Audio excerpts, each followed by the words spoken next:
चुनाव को लेकर क्या कहना? लोकसभा चुनाव का भी आपने देखा, पिछले 17 तारीख को हम लोग किशनगंज, जो बैरिस्टर असदुद्दीन ओवैसी साहब का, हमारे राष्ट्रीय अध्यक्ष का एक प्रोग्राम था 3 दिवसीय, उसमें हम लोग इसी लोकसभा चुनाव के मद्देनज़र हम लोग एक प्रपोज़ल लेके गए थे।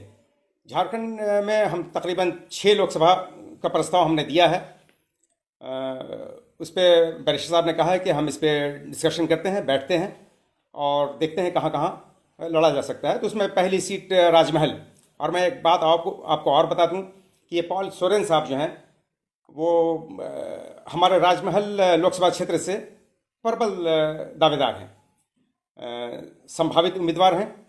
उम्मीदवार की घोषणा तो बैरिस्टर असदुद्दीन ओवैसी साहब करेंगे। हम लोग बहुत जल्द 2-1 रोज़ के अंदर एक प्रस्ताव संभावित प्रत्याशियों के नाम के साथ अपने हेडक्वार्टर हैदराबाद भेजेंगे अपने राष्ट्रीय अध्यक्ष के पास, और फिर जैसा डिसीजन होगा उस पर हम लोग अमल करेंगे।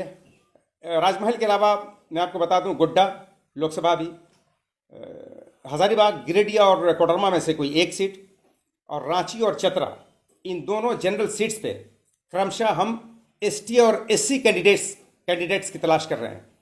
चूँकि रांची में 40% प्लस एसटी वोटर्स हैं, 25% मुस्लिम वोटर्स हैं, हम दोनों ही मिला के 65% प्लस हो जाते हैं।